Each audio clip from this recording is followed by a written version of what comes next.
नमस्कार, जय महाराष्ट्र. बऱ्याच दिवसांनी भेट होतीये आणि अर्थातच भेटीचं कारणही तसं विशेषच आहे. कारण गेल्या अधिवेशनामध्ये, आता जे अधिवेशन चालू आहे त्याच्यामध्ये महाराष्ट्र राज्याचे सन्माननीय घटनाबाह्य मुख्यमंत्र्यांनी एक लोकप्रिय घोषणा मध्य प्रदेशाच्या धर्तीवरती काढली आहे की मुख्यमंत्री लाडकी बहीण योजना. योजना काय आहे, कशी आहे, आपल्या देखील बहुतांश जणांना माहिती आहे, मला काही सांगायची गरज नाहीये.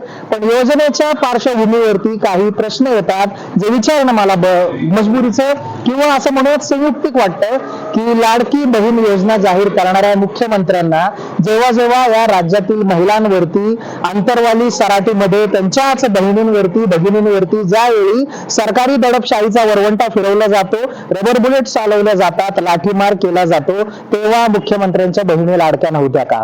ज्यावेळी लाडक्या बहिणींची मुलं नीटचे पेपर फुटल्यामुळे डोकं धरून केंद्राबाहेर रडतात, त्यावेळीची बहीण त्यांची लाडकी नव्हती का?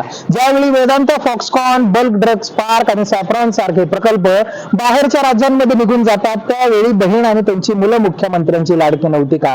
अर्थात निवडणुकीमध्ये बसणारा प्रचंड धक्का टाळण्यासाठी घटनाबाह्य सरकारकडून हा एक केविलवाणा प्रयत्न केला जातोय.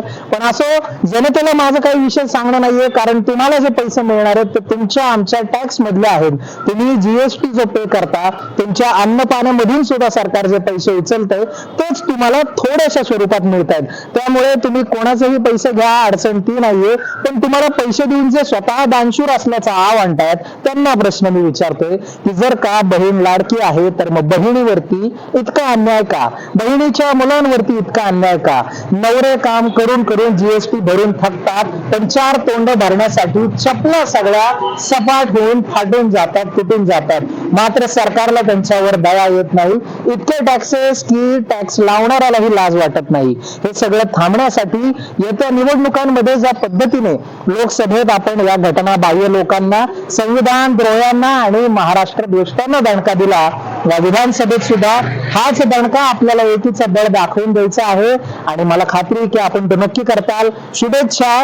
पैसे घ्यायला विसरू नका आणि त्या पैशाच्या बदल्यात यांना दणकाही द्यायला विसरू नका. जय महाराष्ट्र.